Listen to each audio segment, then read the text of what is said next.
2011년 1월 23일이 어떤 날인지 압니까? 아마 다들 모르실 텐데요. 그날은 보문중앙교회 후임목사 청빙을 위한 설교 순서가 제 차례가 돼가지고 제가 보문중앙교회 와서 설교를 했던 날입니다. 그리고 오늘 본문은 그날 전했던 설교 본문과 동일합니다. 주제와 내용도 많이 비슷합니다. 제가 그때 설교를 준비하면서 우리가 어떤 사역을 할 때 기도로 시작하고 또 기도로 진행하고 기도를 마무리해야 된다는 이 사실을 제가 늘 강조하고 있는데, 그만큼 기도가 중요하고 기도가 가진 능력이 크기 때문에 우리가 복된 인생을 살고자 한다면 삶의 전반에 기도가 있어야 된다. 그래서 그런 주제로 설교를 하면서 제목을 삶을 관통하는 기도라고 했었습니다. 구약 성경 중에서 사무엘서, 열왕기서, 역대기서는 원래 한 권으로 되어 있던 성경인데 기원전 323년 그 알렉산더 대왕에 의해서 서방이 통일이 되죠. 그리고 이제 이 알렉산더가 이 유대인 랍비들을 모아가지고 구약 성경을 헬라어로 번역을 하는 일을 시킵니다. 그런데 언어의 특성상 히브리어가 헬라어가 히브리어보다 3배 정도 더 많습니다. 그러다 보니 본래 양피지 두루마리 한 권에 기록되어 있던 사무엘서, 열왕기서, 역대기서의 경우에 분량이 많다 보니까 이것을 한 권의 양피지에 다 옮겨 적을 수 없어서 상권과 하권으로 나누게 된 거죠. 따라서 사무엘서, 열왕기서, 역대기서 이렇게 상권과 하권으로 성경에 구분되어 있는 이 성경들은 본래 한 권의 성경이었기 때문에 이것들을 따로 된 성경이 아니라 통으로 한 권으로 읽어야 성경의 내용을 더 깊이 이해할 수 있습니다. 이렇게 사무엘상과 사무엘하를 한 권의 성경으로 묶어서 통으로 살펴보면 사무엘서를 관통하는 총 주제가 무엇인지 쉽게 알 수 있어요. 먼저 제가 개인적으로 생각하는 사무엘서의 가장 핵심되는 구절은 바로 사무엘상 2장 30절 하반절입니다. 그러므로 나 여호와가 말하노라, 나를 존중히 여기는 자를 내가 존중히 여기고 나를 멸시하는 자를 내가 경멸하리라. 하나님을 존중하는 자를 하나님이 존중해 주시고 하나님을 멸시하는 자를 하나님이 경멸하신다는 이것은, 이 말씀은 사무엘서의 총 주제이자 성경 전체를 관통하는 주제라는 사실 우리가 염두에 둬야 되고요. 이제 우리가 통으로 읽는 사무엘서라는 그런 관점에서 보게 되면 사무엘서에서 알려주는 우리가 가장 귀한 교훈이 뭐냐? 바로 우리 인생의 모든 답은 바로 기도라는 사실입니다. 보시면 사무엘서를 시작하는 그 출발점 1장에 한나의 기도가 실려 있고 사무엘서의 가장 마지막에 해당하는 사무엘하 25장에 다윗의 기도가 실려 있거든요. 먼저 오늘 보면 사무엘상 1장 10절과 11절 다시 읽어드립니다. 한나가 마음이 괴로워서 여호와께 기도하고 통곡하며 서원하여 이르되, 만군의 여호와여, 만일 주의 여종의 고통을 돌보시고 나를 기억하사 주의 여종을 잊지 아니하시고 주의 여종에게 아들을 주시면 내가 그의 평생에 그를 여호와께 드리고 삭도를 그의 머리에 대지 아니하겠나이다. 이렇게 기도를 시작하잖아요. 그리고 사무엘하 24장입니다. 마지막 부분이죠. 다윗이 백성을 조사한 후에 그의 마음에 자책하고 다윗이 여호와께 아뢰되, 내가 이 일을 행함으로 큰 죄를 범하였나이다. 여호와여, 이제 간구하옵나니 종의 죄를 사하여 주옵소서. 내가 심히 미련하게 행하였나이다 하니라.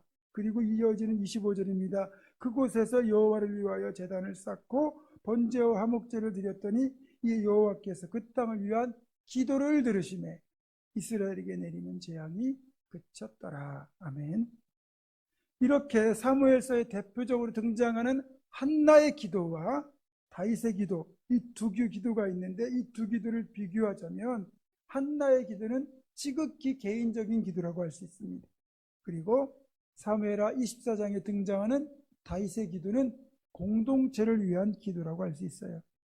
먼저 한나의 기도를 살펴보면 이렇습니다. 한나가 자식을 낳지 못하는 불임의 고통을 가지고 있거든요. 그것은 한나 개인에게 국한된 문제이기 때문에 지극히 개인적인 고통의 문제예요. 반면에 사무엘하 24장에 등장하는 다윗의 기도는 다윗이 당하는 고통 때문에 한 것이 아니고 그 고통을 넘어 국가적으로 전염병 때문에 모든 백성들이 당하는 고통이었기 때문에 공동체의 고통이라고 할 수 있어요. 비록 다윗의 인구조사로 인하여 시작된 징계이지만 이로 인해 전염병이 돌아 7만 명이 죽었기에 국가 공동체의 고통의 문제다, 이렇게 말할 수 있습니다. 따라서 사무엘서를 통하여 우리에게 알려주시는 첫 번째 사실은 고통의 문제가 개인적인 것이든 아니면 공동체적인 것이든 그 고통의 문제를 해결하는 방법은 기도다라는 사실입니다. 한나는 개인의 고통을 해결하기 위해서 하나님 앞에 기도로 엎드렸고, 다윗은 공동체의 고통을 해결하기 위하여 하나님 앞에 역시 기도로 엎드렸습니다. 이처럼 고통의 문제를 해결하는 방법은 그 고통이 개인적인 것이든 아니면 공동체적인 것이든 동일하게 하나님 앞에 엎드리는 기도였다는 거예요. 문학 용법 중에 수미상관법이라는 게 있어요. 그러니까 머리와 꼬리가 서로 상관되는 방법이라, 이런 뜻인데, 예를 들어 시나 수필 같은 그 내용의 처음과 끝에 같은 구절을 반복하거나 비슷한 내용을 반복하는 거예요. 이렇게 수미상관법을 사용하는 이유는 주제를 강조하기 위한 거죠. 그러니까 그 시나 수필의 주제가 수미, 그러니까 그 시의 첫 부분이나 끝 부분에 반복되어 있다는 거예요. 자, 사무엘서를 이런 문학 작품의 관점에서 보게 되면 시작의 부분에 한나의 기도가 실려 있고 끝 부분에 다윗의 기도가 실려 있잖아요. 그러니까 여기서 발견할 수 있는 건 사무엘서를 관통하는 주제, 사무엘서에서 강조하는 내용이 바로 기도라는 것을 우리가 발견할 수 있는 겁니다. 이렇게 개인의 고통과 공동체의 고통을 기도로 해결하는 이야기를 사무엘서의 처음과 끝에 배치한 이유를 우리가 그러면 알아야 되는데, 잘 보세요. 한나와 같이 연약한 인생이라 할지라도, 또 다윗처럼 치명적인 실패로 인하여 돌이키기 힘든 고통을 국가 공동체에 끼쳤다 할지라도 결국 기도를 통하여 이 고통의 문제를 해결하고 자신의 인생을 복되게 만들고 공동체를 회복시킬 수 있음을 사무엘서는 우리에게 가르쳐주고 있는 겁니다.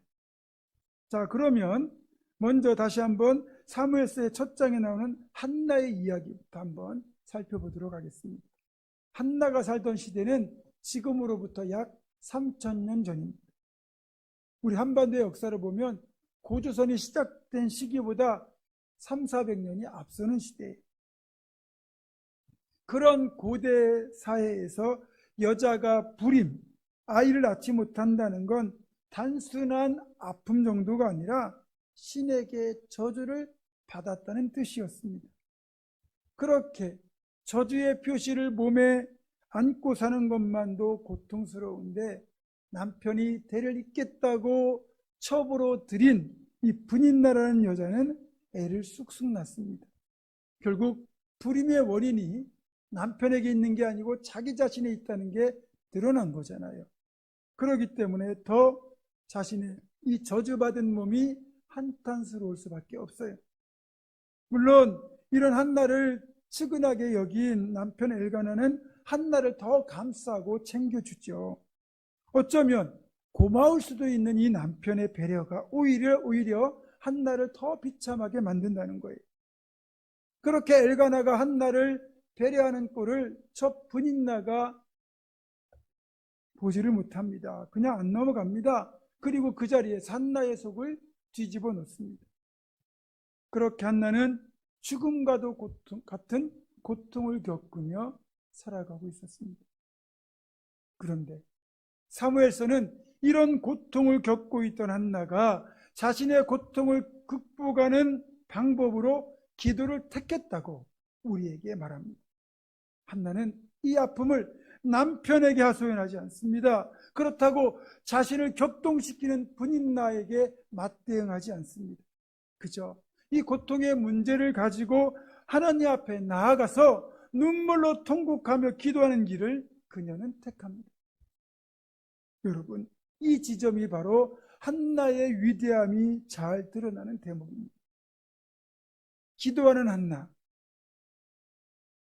하나님 앞에 자신의 고통의 문제를 가지고 눈물로 기도하는 이 한나는 더 이상 불임의 고통 때문에 고통을 겪는 불행한 사람, 연약한 여성이 아니라 담대한 기도의 용사인 것입니다. 그렇다면 한나의 눈물의 기도가 어떤 응답을 가져옵니까? 여러분도 아시겠지만 하나님께서는 그녀의 기도에 응답하셔서 오랫동안 닫혀있던 한나의 태의문을 열어주셨고 그녀가 그토록 원하던 아들을 낳게 되었는데 그 아들이 바로 이스라엘의 위대한 사사, 선지자, 제사장이었던 사무엘입니다. 사무엘의 이름의 뜻은 하나님께서 그녀의 기도를 들으셨다는 뜻이에요. 하나님이 들으셨다는 뜻이거든요. 하나님께서 한나의 눈물의 기도를 들으셨다는 거죠. 그뿐이 아닙니다. 사무엘이 태어난 것으로 끝난 게 아니에요. 그 이후에도 태문이 계속 열려서 세 아들과 두 딸을 더 주셨습니다. 한나는 그래서 불행한 여인, 고통받는 여인에서 기도하는 신앙인의 롤모델, 그리고 사나 미녀를 둔 복된 여인, 이스라엘 새로운 영적 부흥을 일으키는 사무엘의 어머니가 되는 놀라운 축복의 주인공이 됩니다. 기도가 그녀의 인생을 완전히 뒤바꿨습니다. 다윗은 또 어떻습니까? 다윗은 원래 어려서부터 기도하던 사람이에요. 그가 골리앗을 물리칠 때, 그가 골리앗과의 싸움에 나가기 전에 시냇가에서 물맷돌을 고르고 있었지 않습니까? 그건 바로 다윗이 기도했다고 우리가 평가하는 장면이에요. 그렇게 기도하는 다윗을 하나님은 비천한 목동에서 이스라엘 통일왕국의 위대한 왕으로 높여주셨습니다. 그런 다윗이 기도의 삶에서 멀어졌을 때 어떤 일이 벌어집니까? 밧세바와의 간통죄를 저질렀고 기도의 삶에서 멀어졌을 때 교만한 마음이 들어서 인고조사를 실시하게 됩니다. 제 아무리 위대한 신앙이라 할지라도 기도가 무너지면 모든 것이 무너진다는 것을 잘 알 수 있습니다. 어쨌든 이렇게 다윗의 인고조사로 인하여 촉발된 하나님의 징계로 이스라엘 전역에 전염병이 돌아서 무려 7만 명이 사망하는 국가적인 고통을 당해야만 했습니다. 다윗의 위대함이 역시 이때 드러납니다. 다윗은 즉시 하나님께 회개의 무릎, 기도의 무릎을 꿇었어요. 25절입니다. 다윗이 그곳에서 여호와를 위하여 제단을 쌓고 번제와 화목제를 드렸더니 이에 여호와께서 그 땅을 위한 기도를 들으시매 이스라엘에게 내리는 재앙이 그쳤더라. 놀랍지 않습니까? 하나님의 진노를 긍휼로 바꾸는 계기가 바로 다윗의 기도였습니다. 하나님은 우리가 기도하면 뜻을 돌이키십니다. 때로는 내가 죄악 중에 있어서 하나님께 기도할 염치조차 없을지라도 그럼에도 불구하고 하나님께 기도하면 하나님은 우리의 기도를 들어주십니다. 사실 고통의 문제가 없는 사람은 아무도 없습니다. 제가 이번에 전교인 가정신방을 하면서 다시 한번 깨닫는 사실은 누구에게나 크고 작은 삶의 문제가 있고 기도 제목이 있다는 것이었습니다. 자, 그러니까 한나에게는 자식이 없었더라. 이게 한나의 고통의 문제잖아요. 그 말처럼 사실 우리 모두는 자식이 없었다라는 것과 비슷한 각자 인생의 고통의 문제를 가지고 있다는 거예요. 예를 들면 건강에 문제가 있거나 부부관계에 심각한 갈등이 있거나 자녀가 심각하게 속을 썩이거나 또 재정적인 문제가 있거나 해결되지 못한 죄의 문제가 있거나 누구든지 숨겨진, 때로는 드러난 자신만의 고통, 즉 문제가 있다는 거예요. 심지어는요, 다들 부러워하는 그 집조차도 사실은 말 못할 고통을 다 가지고 있다는 겁니다. 이런 우리들에게 사무엘서는 기도야말로 상황을 바꾸고 인생을 역전시키는 비결이다, 이렇게 가르쳐 줍니다. 누구라도 고통의 문제를 가지고 하나님께 나아가서 기도하면 눈물이 변하여 감사가 되고 탄식이 변하여 찬송이 되는 놀라운 역전이 일어난다고 분명하게 우리에게 가르쳐 줍니다. 따라서 여러분이 언제 어떠한 고난을 겪고 있든지 어떤 상황과 처지에 있든지 하나님 앞에 기도로 나아간다면 여러분의 인생은 달라질 것입니다. 자신의 삶을 기도로 시작하고 기도로 끝을 맺는다면 그 인생은 가장 복된 인생, 성공한 인생이라고 할 수 있게 될 것입니다. 그렇게 삶을 관통하는 기도를 통하여 고통을 해결하고 더 나아가 가장 복된 인생을 살아가는 여러분 모두가 되시기를 주님의 이름으로 축원합니다. 제가 자주 여러분에게 말씀드린 기도에 대한 정의가 있죠. 제가 가장 좋아하는 그 기도의 정의는, 기도는 내 문제를 하나님 문제로 만드는 것이다. 저는 이 기도의 정의를 정말 좋아합니다. 이 말씀 그대로 우리가 우리 힘으로 해결할 수 없는 인생의 짐과 문제들을 내 힘으로 해결해 보겠다고 끙끙 대시는 대신에 전능하신 하나님, 우리 아버지가 되시는 하나님께 내 문제를 기도로 아뢰는 순간 더 이상 그 문제는 나의 문제가 아니라 하나님의 문제가 되는 거예요. 그렇게 기도를 통해 내 문제를 하나님 문제로 만들면 하나님은 전능하시고 지혜로운 분이시기에 하나님의 방법으로 하나님의 때에 가장 아름답고 풍성하게 멋지게 문제를 해결해 주실 것이기에, 다시 말하면 기도야말로 문제 해결에 가장 분명하고도 확실한 방법이 되는 겁니다. 그리고 기도보다 더 강력한 무기도 없어요. 이스라엘 백성들이 출애굽한 뒤에 처음 겪었던 첫 번째 전쟁이 아말렉 부족과의 전쟁입니다. 당시 르비딤 골짜기에 진을 치고 있던 이스라엘 진영으로 산지 호전적인 부족인 아말렉 족속이 갑자기 쳐들어왔습니다. 한 번도 전쟁을 겪어보지 않았고 전혀 무장이 되지 않은 이스라엘 공동체가 자칫 몰살당할 수도 있는 위기였습니다. 급하게 여호수아는 군대를 조직해서 몽둥이 들고 그들과 맞서보겠다고 이제 전쟁터로 나갔고, 이스라엘의 지도자였던 모세는 아론과 훌을 데리고 르비딤 산 꼭대기로 올라갑니다. 그때 그런 이스라엘을 지켜준 것은 바로 모세의 기도의 팔이었습니다. 물론 여호수아는 믿음으로 담대하게 군대를 만들어 아말렉과 싸우고 있었지만 모세가 기도의 팔을 높이 들어 올리면 이스라엘이 이기고 모세가 기도의 팔을 내리면 이스라엘이 밀립니다. 결국 그것을 깨닫게 된 아론과 훌이 돌을 가져다가 모세를 편하게 앉히고, 그리고 양쪽에서 모세의 팔을 함께 들어 기도를 지속하게 함으로써, 즉 함께 합심하여 세 명이 기도함으로써 결국 모세의 팔은 내려오지 않았고, 즉 기도는 계속되었고, 결국 이스라엘은 처음 치른 그 위험한 전투에서 승리를 거둘 수 있었습니다. 칼과 창, 방패, 최첨단 무기, 잘 훈련된 군대가 이스라엘을 보호한 것이 아닙니다. 기도하는 모세의 팔이 이스라엘을 지켜주었습니다. 생각해 보세요. 80세가 넘은 모세의 팔이 강하면 얼마나 강하겠습니까? 그가 만약에 기도하는 대신에 칼이나 창을 들고 전쟁터에 나가면 그게 얼마나 도움이 되겠습니까? 모세가 적군을 무찌를 수 있겠습니까? 그런데 모세가 르비딤 산 꼭대기로 올라가 하나님을 향하여 그의 손을 들어 기도할 때 전쟁의 흐름이 바뀝니다. 이집트에서 벽돌 굽고 벽돌 쌓는 일만 했을 뿐 한 번도 전투를 치러본 적이 없고 변변한 무기조차 갖추지 못한 오합지졸 같은 이스라엘 군대가 전투를 밥 먹듯이 하고 살아온 아말렉과 싸워 승리한 것입니다. 이 전쟁에서 군대의 우열이 전쟁의 승패를 가른 것이 아니에요. 이스라엘 지킨 것은 무기도 아니고 기도하는 모세의 팔이었습니다. 왜요? 모세가 그의 손을 들어 기도하는 순간 모세의 팔은 연약한 사람의 팔이 아니라 하나님의 전능한 팔이 된 것이기 때문입니다.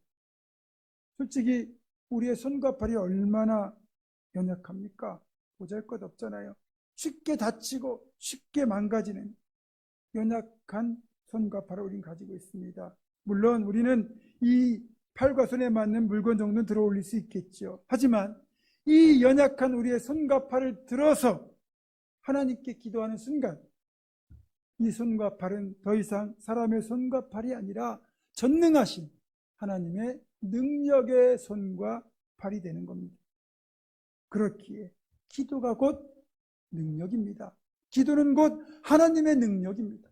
세상의 화려한 배경과 조건이 우리를 지키는 것이 아니라 기도가 우리를 지키는 열쇠입니다. 그래서 삶을 관통하는 기도는 우리 영혼과 육신 모두에게 가장 분명한 축복의 통로가 됩니다. 또한 사무엘을 통하여 발견한 기도의 놀라운 능력은 기도를 통한 응답의 축복이 당대에 그치지 않고 대를 이어가면서 믿음의 축복, 존귀케 되는 축복으로 나타난다는 겁니다. 한나의 기도는 자신을 복되게 만들었어요. 그런데 그 기도가 자신뿐만 아니라 아들 사무엘의 전 인생의 축복이 되었다는 거죠. 또 다윗의 기도는 다윗만 복되게 만든 것이 아니라 다윗의 자손이 대대로 이스라엘의 왕위를 이어가는 축복으로 이어졌습니다. 우리가 부모잖아요. 부모라면 당연히 자녀들에게 좋은 것을 많이 물려주고 싶어 합니다. 학력, 재산, 외모, 그리고 신앙인이라면 믿음까지 물려주고 싶어 해요. 좋은 겁니다. 그렇지만 그게 우리 마음대로 됩니까? 그렇지만 기도는 얼마든지 우리가 할 수 있잖아요. 기도야말로 우리가 줄 수 있는 어떤 것보다 더 좋은 그 모든 걸 뛰어넘는 최고의 유산입니다. 여러분은 기도로 축복의 유산을 물려주는 그런 최고의 부모가 되기를 주님의 이름으로 축원합니다. 다음으로 사무엘서 발견하는 세 번째 사실은 기도는 공동체를 복되게 만든다는 겁니다. 한나가 살던 시대상이 어떻습니까? 그때는요 사사시대의 끝무렵이거든요. 그때 이스라엘의 신앙은 점점 타락했고요. 또 정치적으로 혼란을 겪고 있었던 일종의 영적 암흑기였습니다. 이런 영적 암흑기에 한 줄기 찬란한 빛처럼 어둠을 몰아내고 신앙의 회복을 이룬 인물이 바로 사무엘이거든요. 한나의 기도를 통하여 사무엘이 태어났고 그 한나의 기도를 통하여 사무엘의 인생이 복되게 되었는데 그 사무엘을 통하여 영적 암흑기를 겪고 있고 혼란한 시대상을 살고 있던 그 시대에 사무엘을 통하여 이스라엘의 영적 암흑기가 끝이 나고 신앙과 정치가 회복되는 역사가 나타났습니다. 이처럼 기도는 개인만 복되게 하는 것이 아니라 자손들을 복되게 만들고 더 나아가 가정과 교회 공동체, 이 나라 이민족의 놀라운 축복의 통로가 되는 것입니다. 이렇게 놀라운 기도의 능력이 있는 것을 우리가 알았다면 우리가 어떤 삶을 살아야 되겠습니까? 당연히 기도의 삶을 힘써야 되지 않겠습니까? 지금 이 시대는 우리의 기도를 간절히 필요로 하고 있습니다.